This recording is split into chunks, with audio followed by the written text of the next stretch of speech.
Olá, queridos alunos e queridas alunas. Mais uma vez estamos juntos, porém separados. Então, vamos dar o nosso pontapé inicial para as nossas apresentações. Sou o professor Maicon Roque, estarei trabalhando com a disciplina de História com vocês. Para quem não me conhece e para quem já me conhece, um grande abraço, para que a gente possa se animar um pouquinho mais esse ano e dar esse pontapé, esse início de temporada. Então, o nosso primeiro assunto é sobre a Primeira Guerra Mundial.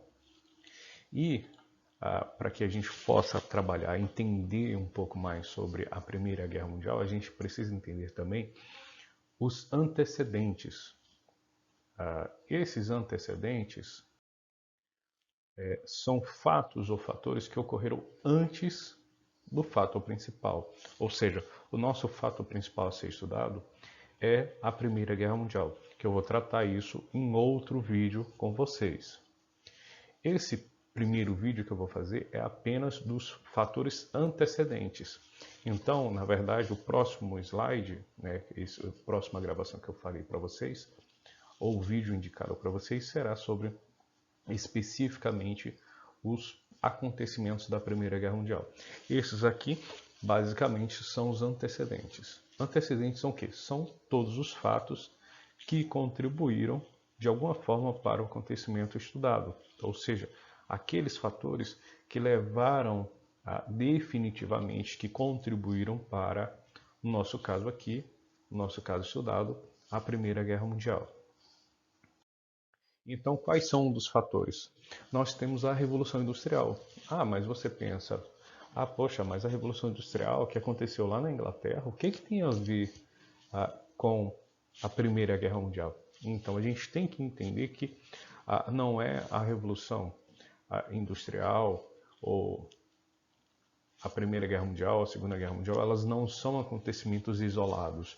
Eles são sempre uma sequência de eventos que evoluíram para aquele determinado fim. Então, a Revolução Industrial vai ser uma força inicial que vai dar resultado lá na frente. Então, o que a gente pode ver aqui? A Revolução Industrial iniciada na Inglaterra, que depois espalhou-se por toda a Europa, inclusive para os Estados Unidos, no nosso caso na América. Esse acontecimento fez com que o pioneirismo inglês ela saísse na frente, mas outros países saíram também logo em seguida. Teve a Bélgica, teve a França, mas isso causou o quê? Uma competitividade entre eles. E essa competitividade entre esses países, principalmente Inglaterra e França, pelo mercado consumidor, pelo mercado fornecedor de matéria-prima também. Então, esse acontecimento de Revolução Industrial, ela não está ligada diretamente com a nossa guerra, mas é um fator, é uma causa que vai desencadear o quê? Outros problemas. Esses outros problemas são quais? Uma rivalidade entre Inglaterra e França. E essa rivalidade vai fazer surgir posteriormente no desenvolvimento da Revolução Industrial, no caminhar da Revolução Industrial, uma rivalidade muito grande entre esses dois países. Então, Napoleão Bonaparte, querendo dominar o comércio, dominar toda a Europa, o que Napoleão vai fazer? Ele vai fazer o chamado bloqueio continental. Já vinha, depois, logo em seguida, da Revolução Francesa, acontecido, lógico, na França, os franceses conseguiram destituir a monarquia, ou seja, eles conseguiram derrubar a monarquia, implantaram a república, e com isso os historiadores chamam de a revolução do comércio, revolução burguesa. Então essa burguesia conseguiu implantar uma república quase democrática, quase, porque somente eles dominavam também. Então isso mudou de mãos, na verdade, durante a Revolução Francesa. Então, com o desenrolar da Revolução Francesa, aconteceu o poder na Revolução Francesa passar por diversas mãos. E esse desenrolar da Revolução Francesa desembocou justamente no governo de Napoleão Bonaparte. Napoleão Bonaparte foi escolhido inicialmente como um dos cônsules para governar a França, mas posteriormente Napoleão Bonaparte se autodeclarou, dando um golpe de Estado, ele se autodeclara como imperador francês. Então ele começa a dominar toda a França, e aí, com incentivo à industrialização, esse processo começa a ficar muito grande.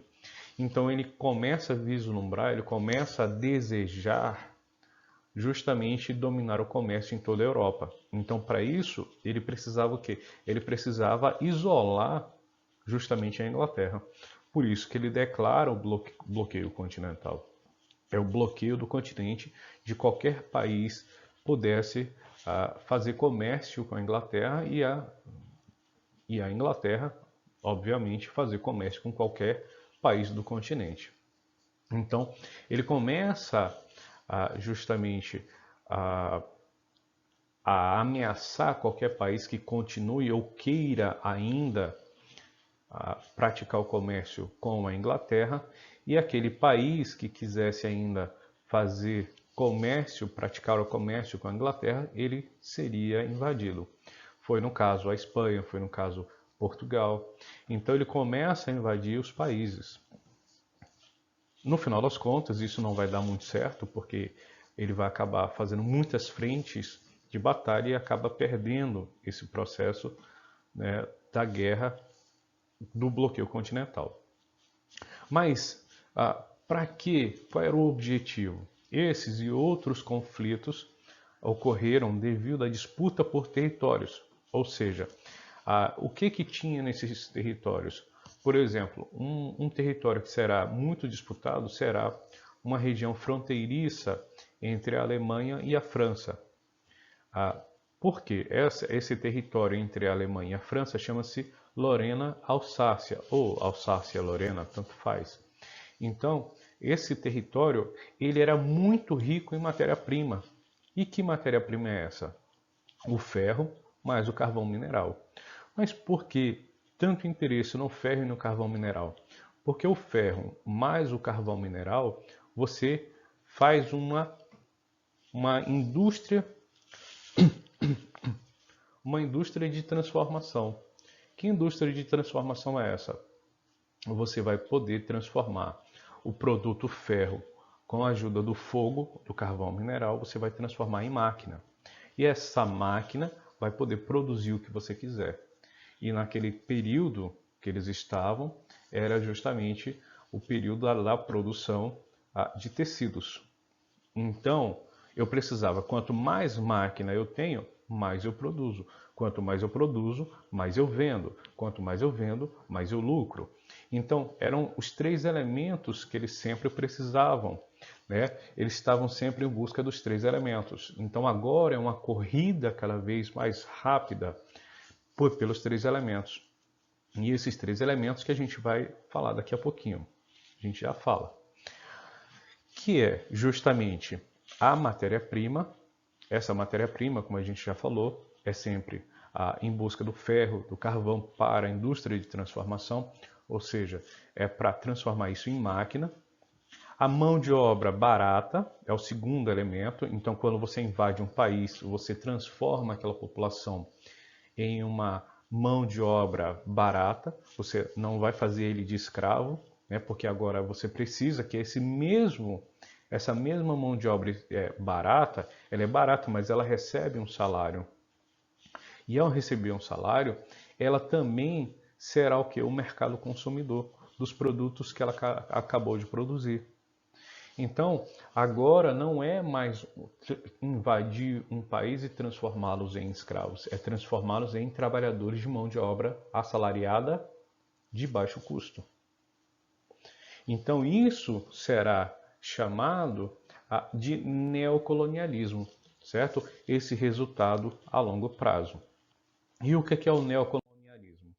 O neocolonialismo é com essas três intenções, esses três elementos que esses países industrializados, né, ou que estavam no processo de industrialização, eles estavam objetivando. Então, qual era o grande objetivo? Era agora invadir países, era dominar os países, era neocolonizar os países, ou seja, colonizar novamente, é uma nova forma de colonização. Essa nova forma de colonização é você invadir um país, um continente e transformá-los todos em mão de obra barata e também mercado consumidor. Então, aqui nessa charge aqui, vocês podem observar vários aqui, temos Bélgica, temos Alemanha, temos França, né? Todos aqui estão dividindo entre eles, os países chamados imperialistas, todos esses aqui europeus, estão invadindo entre eles justamente o continente africano. Então eles começaram a observar a grandiosidade do continente africano e também do continente asiático e América Latina como um celeiro de produtos que poderiam ser produzidos a um preço muito baixo, mas também um mercado consumidor, e também vislumbraram que esses países ainda pouco explorados da forma capitalista, da forma que o europeu via o mercado, essa nova forma, que eu poderia invadir esse país, dominar o país e simplesmente pegar a matéria-prima que eles tinham lá de forma muito barata e dominar, simplesmente. Então, o que vai acontecer? Mas precisava, de uma forma geral, eles precisavam de alguns argumentos para poder invadir. Não podia ser simplesmente, não, vamos invadir aquele país, pronto, vamos invadir aquele continente, pronto. Então, o que vai acontecer? Temos aqui as chamadas potências europeias, chamadas de emergentes, algumas atrasadas. O que são as potências emergentes? As potências emergentes são Inglaterra, França, Bélgica, Portugal e Espanha.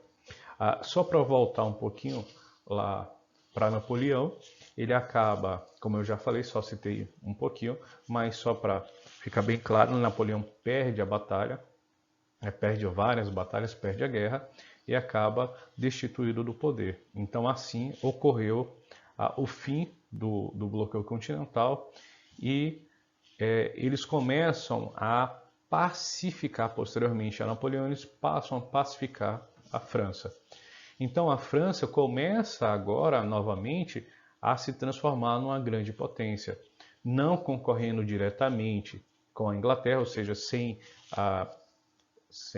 ter guerras, conflitos internos com a Inglaterra, mas passa a ser um concorrente comercial com a Inglaterra. Então o que nós temos aqui nesse slide? Temos uma corrida colonial de potências emergentes. Quem são essas potências emergentes? A Inglaterra como primeira na Revolução Industrial, a França, a Bélgica, Portugal e Espanha. E temos também alguns países que estão chegando atrasados nessa corrida, porque essa corrida é para tomar posse, é para eles pegarem um pedaço da África, da Ásia, da América Latina. Então cada um queria correr para pegar o seu pedaço primeiro. Mas tinha alguns países que estavam atrasados. Que países são esses? É a Alemanha, é a Itália principalmente. Por quê? Porque eles ainda foram os últimos a fazer sua unificação enquanto país.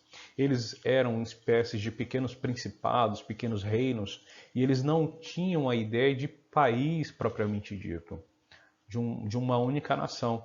Então, como eles acabaram se atrasando um pouco nessa unificação, eles acabaram chegando atrasados na divisão da África e da Ásia. Então, o que vai acontecer? Mais para frente vai acontecer a divisão internacional do trabalho. Essa divisão internacional do trabalho vai fazer com que haja uma divisão entre países centrais e países pobres. Quem são os países centrais? Justamente esses países centrais, eles estão determinando que são os países centrais. Então, esses países centrais é a Europa. Então, esses países ficam com a produção industrial e a dominação econômica. E os países pobres são aqueles subalternos, aqueles que vão ficar inferiorizados. São países da África, da Ásia e da América Latina. Então, o que compete aos países pobres fazerem? Compete a eles produzirem produtos regionais, produtos agrícolas, fornecerem matéria-prima como ferro, alumínio, carvão mineral, metais preciosos, tudo aquilo que interessasse a industrialização dos países ricos, dos países centrais. Também poderia ser algodão, poderia ser fumo, tudo aquilo que a Europa precisasse, esses países pobres da África, Ásia e América Latina deveriam fornecer de forma voluntariosa, ou seja, deveriam realmente produzir de uma forma muito barata, né? Um produto muito barato, em troca de quê? De uma mão de obra também muito barata. Então, o que eles faziam? Eles construíam uma indústria, esses países centrais construíam uma indústria, vamos imaginar aqui a Nike. Eles abrem uma indústria da Nike aqui, para que esse tênis da Nike seja produzido muito barato. Ao invés de produzir lá nos Estados Unidos, não. Eles colocam uma indústria aqui da Nike e esse tênis da Nike será fabricado pela nossa mão de obra, com o nosso tecido, com o nosso couro, com a nossa borracha da sola, né? O algodão para o tecido do tênis, a nossa borracha, todo o produto nosso, essa mão de obra. E também nós, mais tarde, seremos os próprios consumidores desse tênis da Nike. Só que eles vão colocar o preço que eles querem, não é o preço que nós achamos que é razoável. Então esse processo é um processo de imposição, né? Não só de uma mão de obra barata, mas também do mercado consumidor. Então, esses países pobres fornecerão também uma mão de obra muito barata, ou seja, um serviço terceirizado.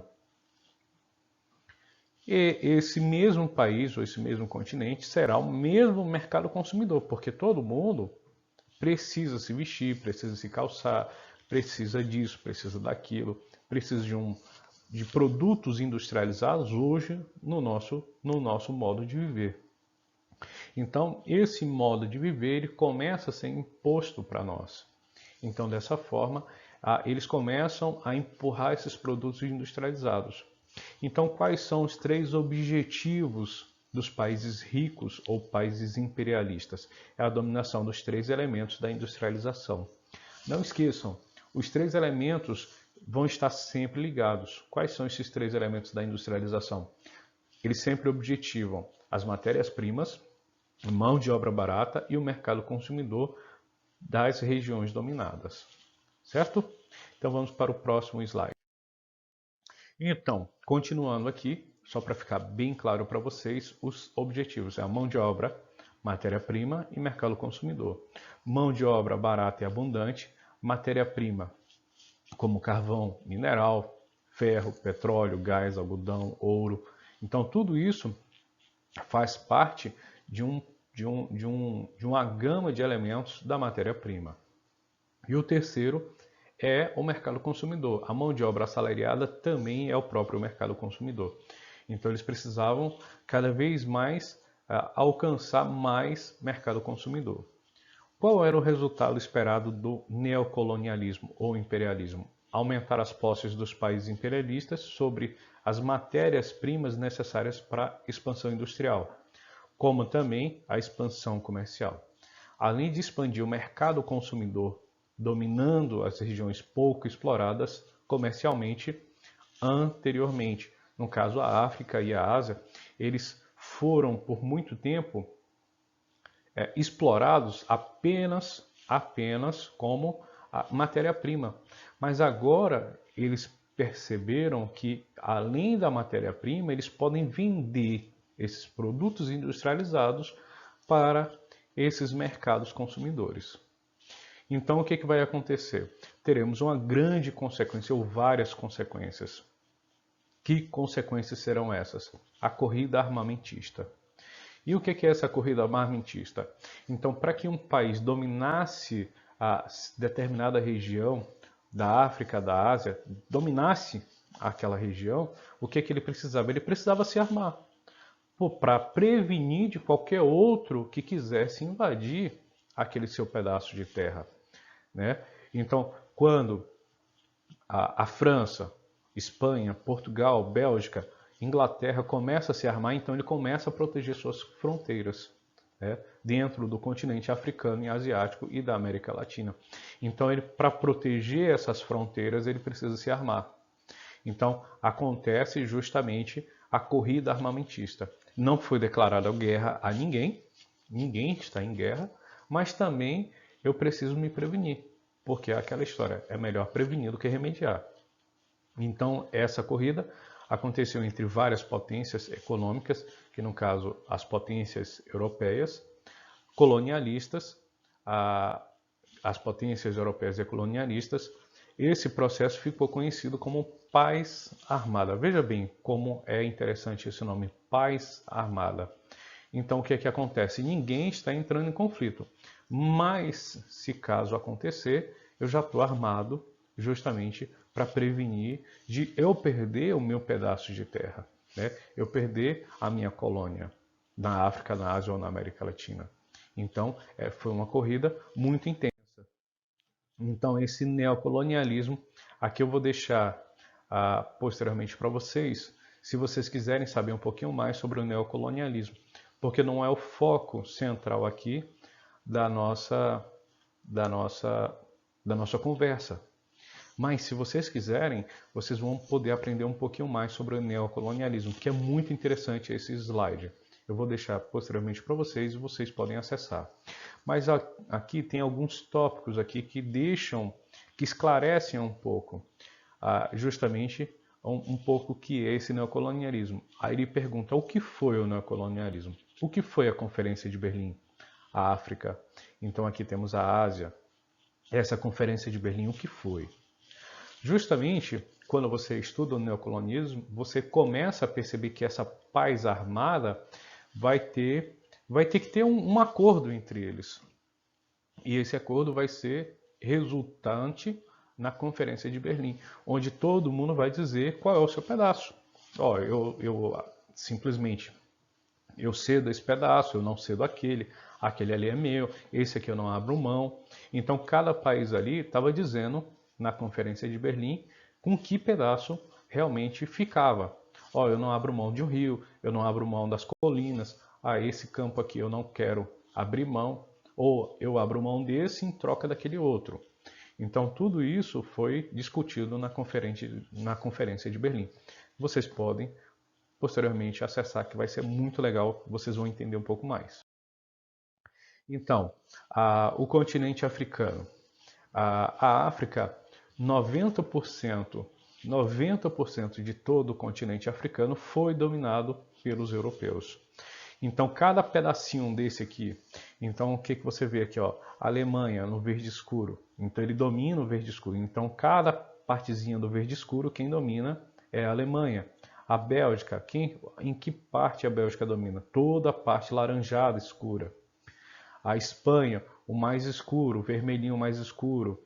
A França, a Inglaterra. Então, cada um dos países do continente europeu, os países centrais, os países neocolonialistas, os imperialistas, eles dominaram, eles invadiram a África e a Ásia, e dessa forma eles simplesmente estavam dividindo. Lá na Conferência de Berlim, eles começaram a dividir entre eles. Então, praticamente 90% de todo o continente europeu foi dominado do continente africano, me perdoem, foi dominado pelos europeus. Então, para justificar essa invasão do continente africano, o que foi que eles fizeram? Eles criaram uma chamada teoria da dimensão africana para justificar a partilha ou a divisão da África e da Ásia, né? Da África e, posteriormente, da África. Então, os europeus, com objetivo, eles criaram uma espécie de objetivo. Não, o que a gente precisa fazer? Os africanos, o continente africano é muito pobre, o continente africano ele carece de levar a civilização lá. Então, os europeus justificaram essa invasão dizendo que precisavam levar o conhecimento, a industrialização, precisavam levar a fé cristã para os europeus, porque eles viviam sem a fé cristã. Isso não pode. Eu sou obrigado a levar a fé cristã, eu sou obrigado a levar a industrialização para esse continente.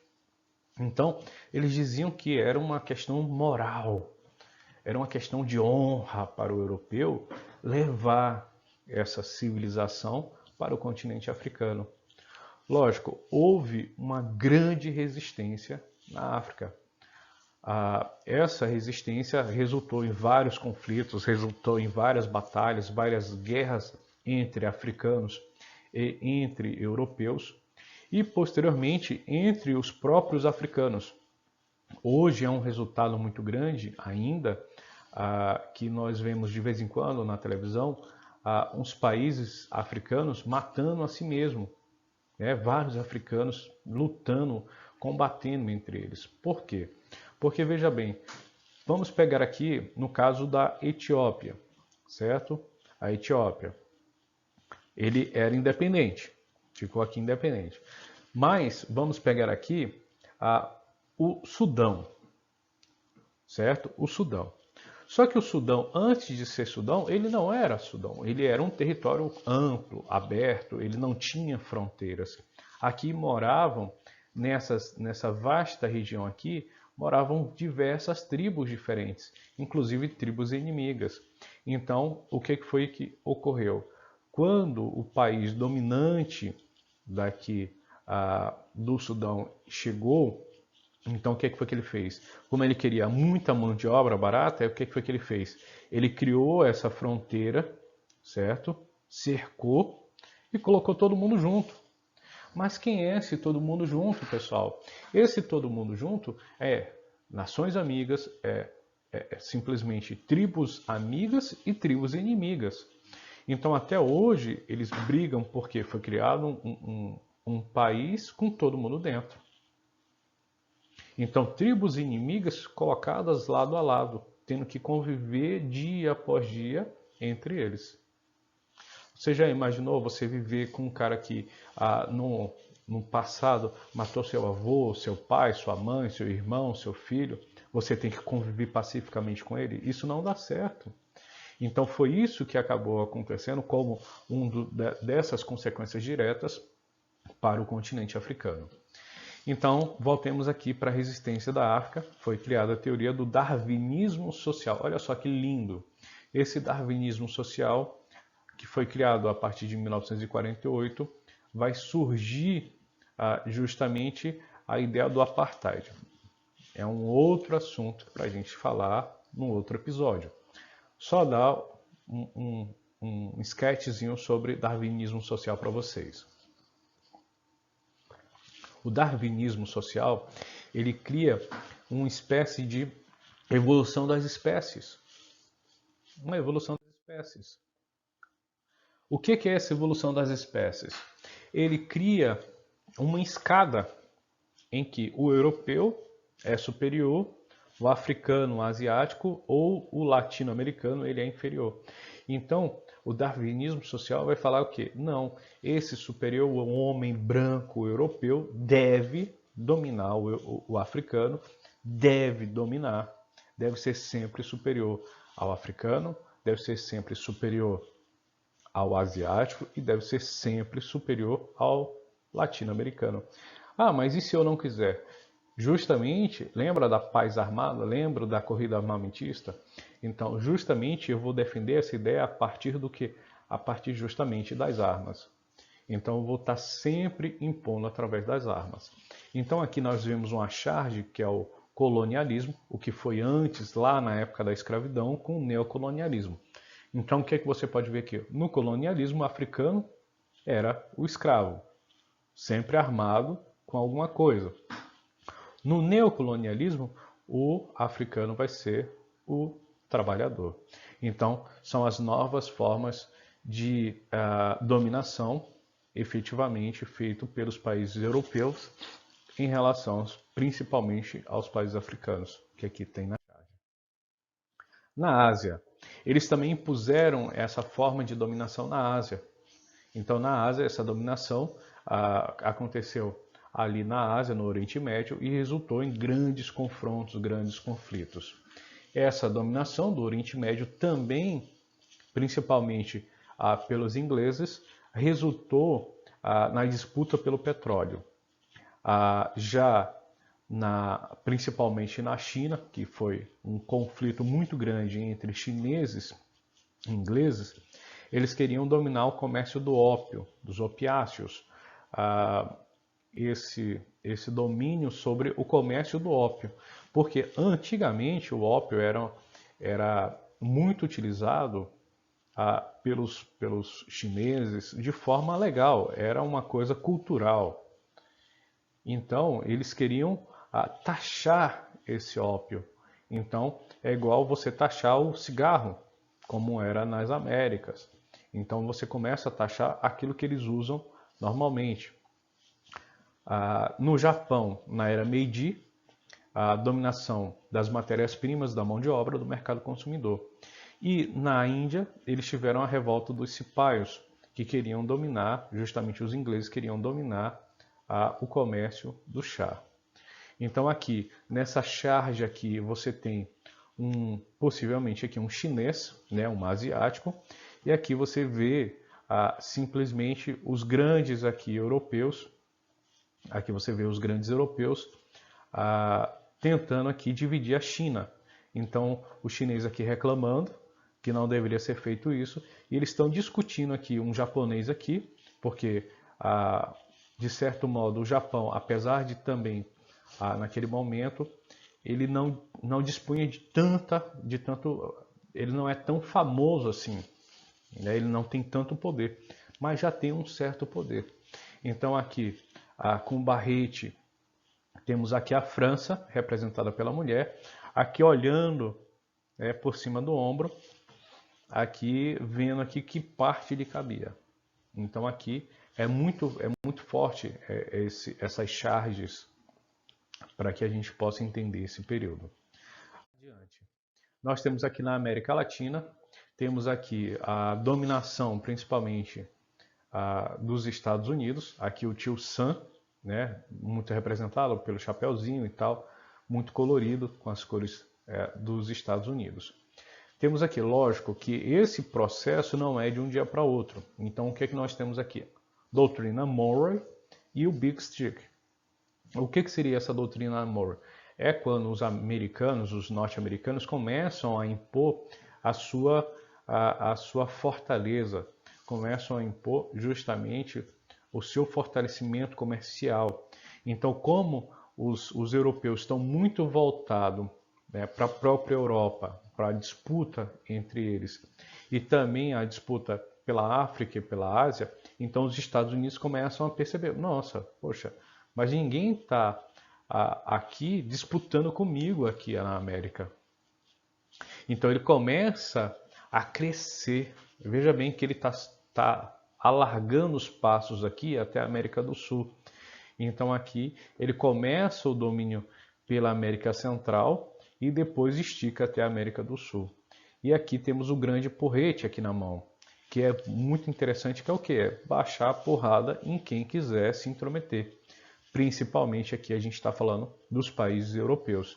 Então ele começa a aumentar essa zona de influência dos Estados Unidos sobre a parte da América Central e América do Sul. E ele começa a dizer, não, o europeu cuida da Europa. Aqui, a América é para os americanos. A América para os norte-americanos. Que isso fique bem claro, né? América para os norte-americanos, porque eles começam a dominar todo esse continente. Então, a doutrina Monroe e o Big Stick. Ele vem num processo onde ele vem dominando desde muito tempo, desde o século anterior, desde o final do século anterior, até passar para o século XX. O darwinismo social. Voltemos aqui um pouquinho, só para que vocês possam ter mais clareza sobre isso. Darwinismo social, o conceito disso. A existência de raças superiores. A raça branca superior justificava a dominação europeia imperialista sobre os inferiores, África, Ásia e América Latina. Então, no caso, o Brasil também deveria ser, como no conceito de inferiorizado, ele também deveria ser dominado. Mas, no caso, não caberia ao europeu nos dominar, caberia aos norte-americanos. Então, esse fardo do homem branco, né, um fardo pesado de ter que civilizar, né, civilizar, entendam aqui que civilizar quer dizer dominar, certo? É um fardo, nossa, coitado do homem branco, ele tem assim, nossa, é um sufoco para ele dominar a gente, né? A gente, como latino-americanos, nós realmente merecemos ser dominados, porque a gente é inferior, nós temos muita terra, nós temos muito matéria-prima, mas realmente somos inferiores e não sabemos trabalhar com isso. Então, como eles sabem, então eles precisam vir aqui nos ensinar, não nos ensinar, mas fazer com que a gente trabalhe. A Conferência de Berlim, lá daquele slide que a gente falou, organizou a ocupação da África, né, entre eles para diminuir ali qualquer divergência residual. O resultado, como a gente já falou, são várias tribos rivais sendo colocadas no mesmo território, e isso vai causar inúmeros conflitos. Olha aqui o fardo do homem branco. Olha o coitado do norte-americano aqui, ó. Olha o coitado, levando um bocado de africanos, né? Um bocado de negros, afro-americanos nas costas, né? Ele está carregando fardo, enquanto aqui o inglês aqui também, coitado, velho, antigo, né? Sofrendo, suando, levando o pessoal do continente africano, do continente asiático, do Oriente Médio, todos eles aqui rindo, né? Todos aqui tramando alguma coisa contra os Estados Unidos ou contra a Inglaterra. E eles estão levando justamente para a civilização, né? A civilização lá em cima. Mas aqui nós temos a brutalidade, nós temos a ignorância, né? Vocês podem observar aqui que várias pedras aqui têm algumas mensagens, que é o homem branco, a representação do homem branco levando, tirando essa ignorância, levando a civilização para esses países, né? Ironicamente, o europeu e o norte-americano são representados aqui sofrendo para levar africanos, asiáticos e latino-americanos para a civilização, o caminho da civilização, né? Só que deixam de contar, né, ao longo da história, que para isso eles utilizavam, eles tiraram toda a matéria-prima existente nesses continentes.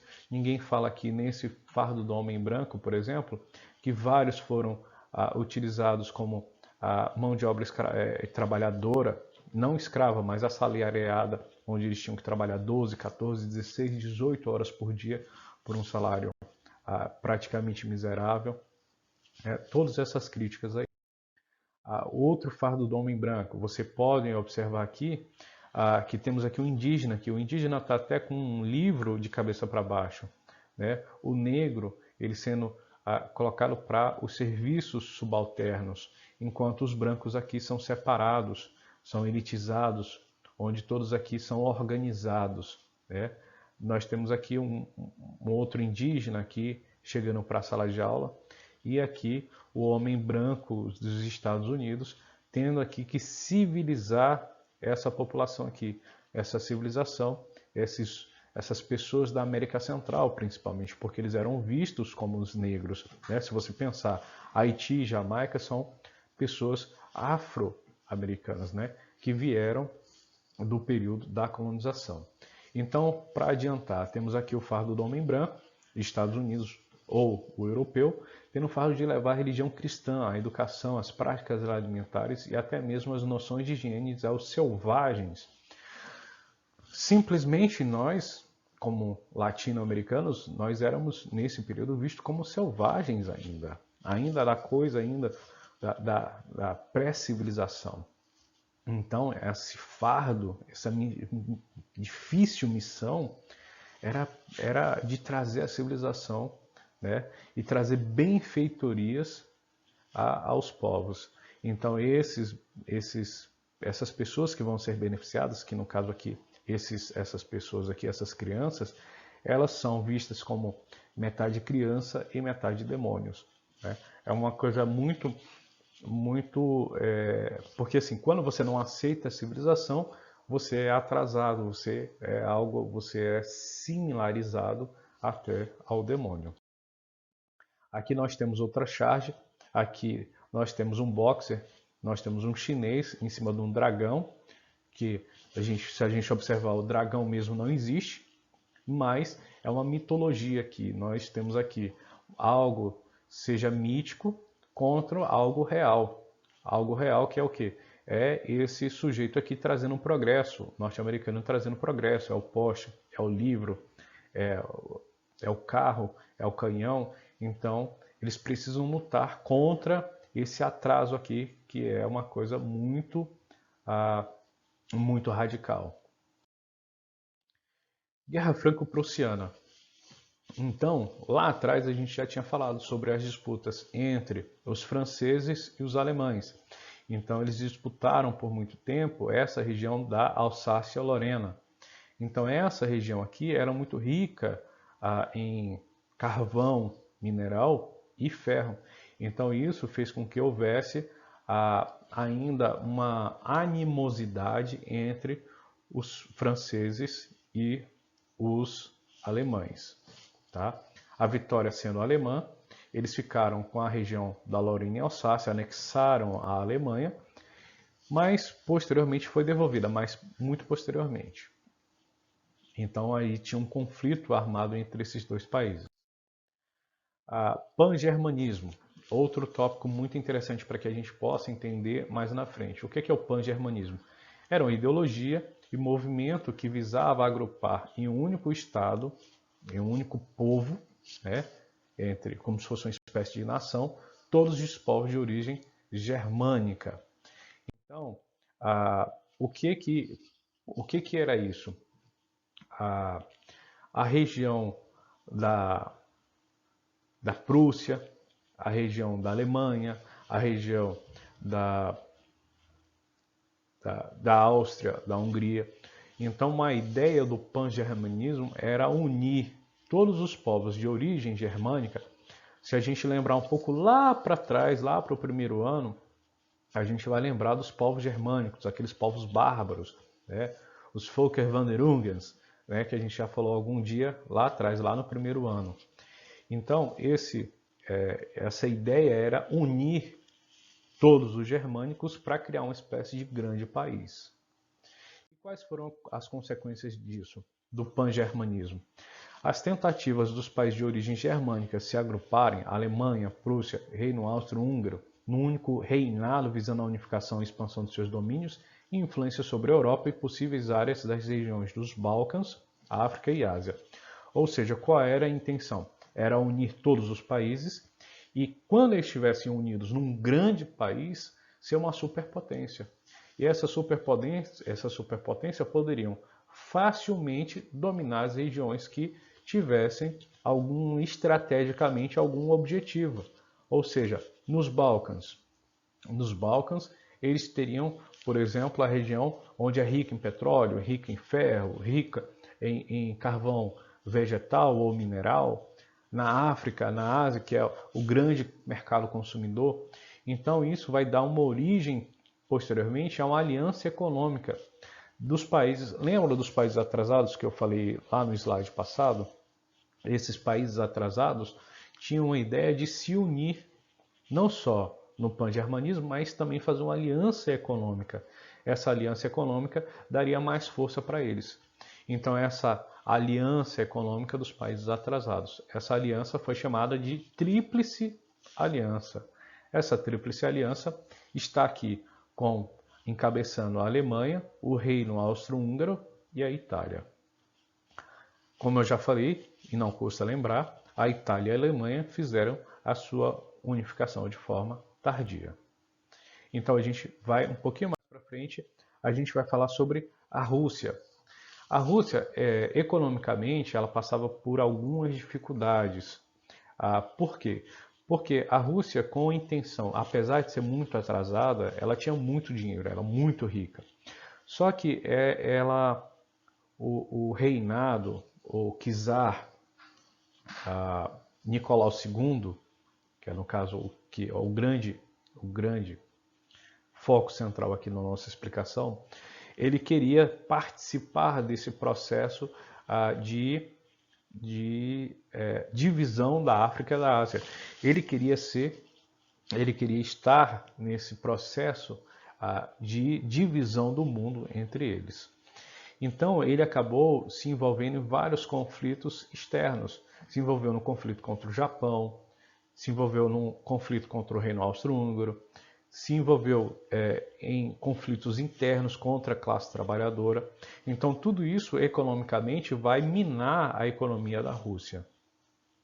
A Rússia, apesar de ter muito petróleo, ter muito ferro, ter muito gás, ter muito disso, ele ainda era muito rural. Então precisava passar por uma industrialização. Só que como a maioria da parte econômica da renda do país vinha da zona rural, né, da alimentação, da agricultura, ele não conseguia se desvincular rapidamente, não conseguia passar para a industrialização rapidamente. Por quê? Porque você tinha uma parte muito conservadora, né, daqueles que têm o poder, você tem um pessoal muito conservador, contra aqueles que querem investir na industrialização, que é um foco, só um bloco muito pequeno, né? Então você tem ali um conflito de interesses dentro da Rússia. E socialmente, a Rússia estava muito dominada pelos nobres, né? Pouquíssimos nobres que eram donos, né, de praticamente toda a Rússia, lógico, dividindo entre eles e o czar, que era o grande manda-chuva de todo mundo. Eles tinham saído de uma espécie de Idade Média há pouco tempo. Eles ainda estavam atrasados nesse processo de revolução industrial. Eles eram unidos, mas não passaram pelo processo de industrialização rapidamente. Então, socialmente, ainda era muito diferente para eles. Politicamente, a Rússia era um elemento muito diferente do restante da Europa, porque ele ainda mantinha uma monarquia absolutista. Eles ainda tinham chamado czar ou czar. Então, por que isso se relaciona? Nós vimos há pouco sobre o pan-germanismo, mas também temos o pan-eslavismo. O que foi o pan-eslavismo? Foi um movimento político e sociocultural do século XIX que buscava a união de todos os povos de origem eslava. Da mesma forma dos povos germânicos, também temos os povos de origem eslava.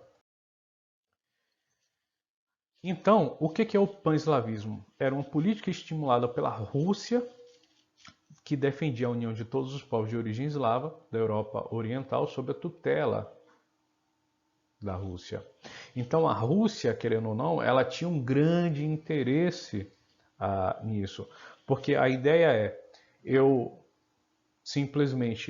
eu ajudo, eu incentivo a acontecer essa unificação, mas eu estou tomando conta de vocês. Não tem essa história da milícia? Você me paga, eu te protejo. Mas proteger do quê? Da própria milícia.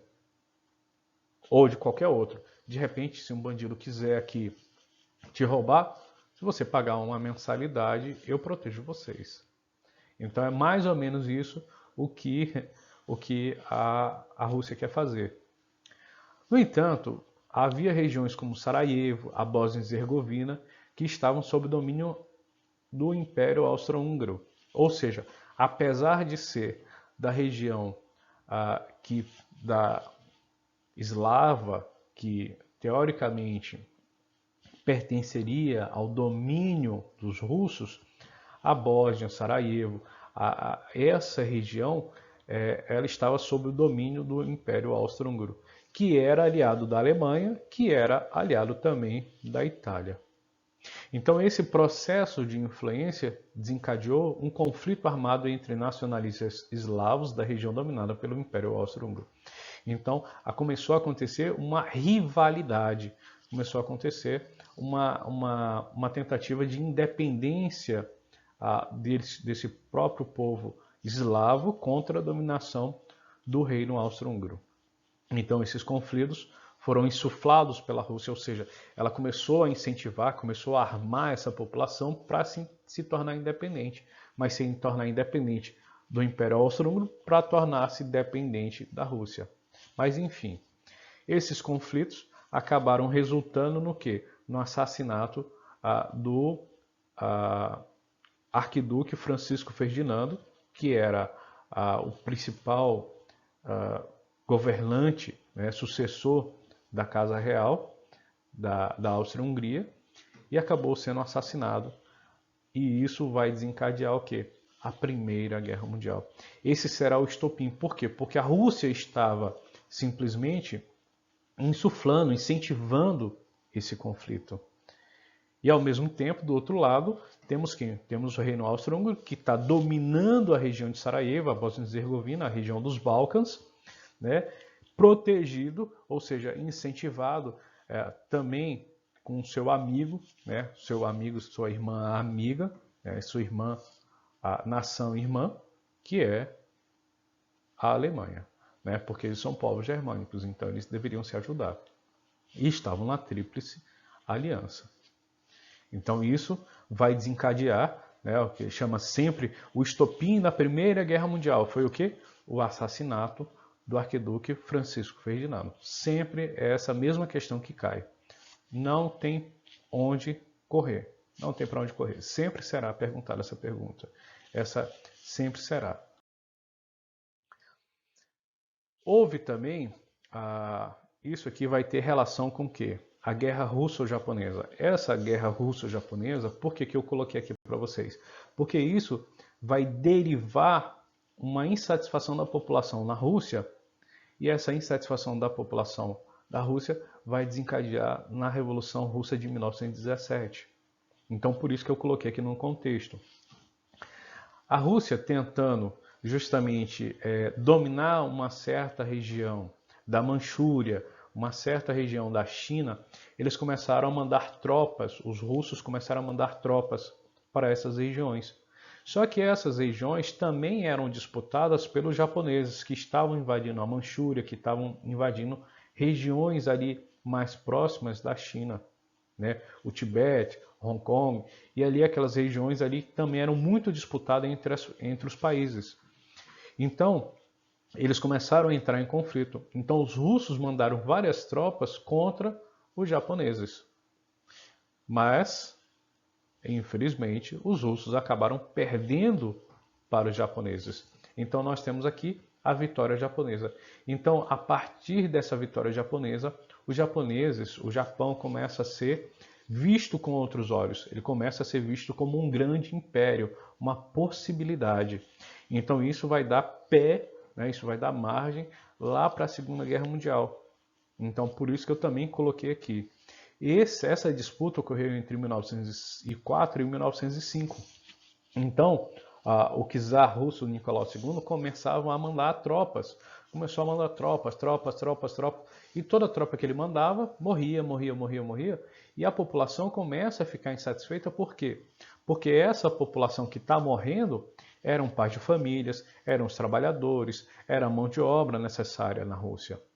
Então, por isso que a população começa a ficar insatisfeita. E eles fazem um ensaio de Revolução Russa em 1905, quando acontece essa derrota para os japoneses. Então, quando as tropas que ainda se salvam voltam para a Rússia, em 1905, há um início de revolução. A Revolução de 1905 na Rússia. Mas ela não é tão contextualizada porque ela acaba sendo abafada. Né? Ela acaba sendo abafada por causa de outros conflitos. Então, quais são as consequências diretas? O Tratado de Portsmouth. Esse tratado, né, faz com que o czar Nicolau II aceitasse a rendição através do tratado. os russos e japoneses assinam um tratado e os termos de paz. Entre esses termos de paz, os russos tiveram que deixar a Manchúria, ceder Port Arthur, a península de Yeongyang, a metade da ilha Sakhalina, além de reconhecer, né, a perda da região da Coreia para os japoneses. E os japoneses começam a ser reconhecidos como uma nova superpotência, né? Então, apesar de ser um pequeno país, ele tem grandes estratégias. Então, como é que vai ficar a Rússia nesse momento? A Rússia, nesse momento, vai ficar totalmente devastada. Por quê? Porque começa a retornar para o país vários daqueles soldados, né? Só que voltam sem um pé, sem uma perna, sem um braço, sem um olho, e aí começam a pesar para a família. E começa também a faltar essa mão de obra para o trabalho braçal, para o trabalho no campo, para o trabalho na cidade, para as indústrias. E a mulher também nesse processo começa a ganhar mais espaço também. Então, isso nas fábricas, porque os maridos começam a ser substituídos, né, os maridos mortos começam a ser substituídos pela mão de obra feminina. Então é por isso que a mulher também ganha um grande destaque na Rússia pós o período czarista. Então aqui a Rússia czarista. Então por que eu coloquei czarista e não czarista? Porque existem alguns conflitos de historiadores do nome czar ou czar. Então, como eu não entro nesse assunto, eu coloco os dois. O Império Russo ficou desprestigiado com a derrota para o Japão, né? Para se rearmar, para tentar se tornar novamente uma superpotência, ela gastou um enorme esforço econômico para tentar dominar a China, aquelas partes da China, mas acaba perdendo para o Japão, mas ele acaba utilizando muito de sua reserva interna economicamente, ele começa a ficar falido. E aí, para tentar se rearmar, ele começa a pegar empréstimos, principalmente com a França. Pega dois empréstimos muito volumosos e com juros muito altos que começam a trazer um desprestígio para o czar.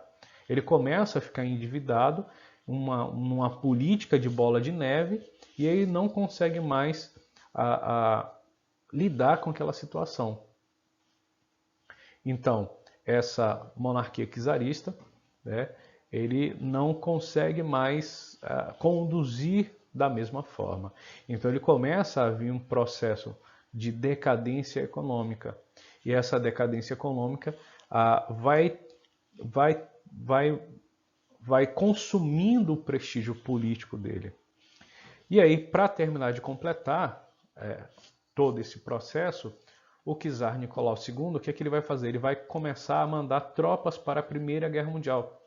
Lembra lá da Primeira Guerra Mundial, quando o Francisco Ferdinando morre? Então, quando o Francisco Ferdinando morre, que é austro-húngaro, então os alemães prontamente vão lá socorrer o reino austro-húngaro e começam as batalhas dentro de Sarajevo, dentro da região dos Balcãs. Só que como os Balcãs, a região de Sarajevo, Bósnia e Herzegovina, área de influência dos russos, então os russos vão acudir justamente os povos eslavos. Então aí começa um conflito armado entre esses países. O czar tentando socorrer os Balcãs e, por outro lado, os alemães dando socorro, dando um suporte para o reino austro-húngaro. Então eles começam a entrar em conflito aí, os alemães austro-húngaros contra a região dos Balcãs, né, os eslavos, e contra a Rússia. Então aí começa um grande conflito. E esse conflito vai só aumentando, e aí temos o conflito que a gente vai falar num outro momento sobre o próprio conflito da Revolução, o próprio conflito da Primeira Guerra Mundial. Então, a partir do momento que ele começa a enviar essas tropas para socorrer os Balcãs, ele começa a enviar essas tropas, começa a tirar a população, começa a tirar os homens da zona rural, começa a tirar os homens das fábricas, começa a fazer tudo isso e não consegue ganhar prestígio, não consegue, esse prestígio começa a se esfacelar. Então o que vai acontecer? A população que já tinha ensaiado em 1905 uma revolução, ensaia agora outra em 1917. A revolta inicial em 1905, mas em 1914 começa a Primeira Guerra Mundial e 3 anos depois de enviar essas tropas para a Primeira Guerra Mundial e não ganhar nada, né? Eles não estão ganhando nada, só tem população russa morrendo e a população ficando mais degradada e a população sem ficar com pouca mão de obra e o povo começando a ficar com fome porque não tinha quem produzisse, e tudo isso vai virando uma bola de neve para o czar. E essa bola de neve, ele não consegue mais lidar com essa bola de neve. Então vem a Revolução Interna, a Revolução Russa de 1907, que é o processo que culmina justamente com a derrocada e a tirada de poder do Nicolau II. Então aí acaba, em 1907, acaba com o período do czarista, né?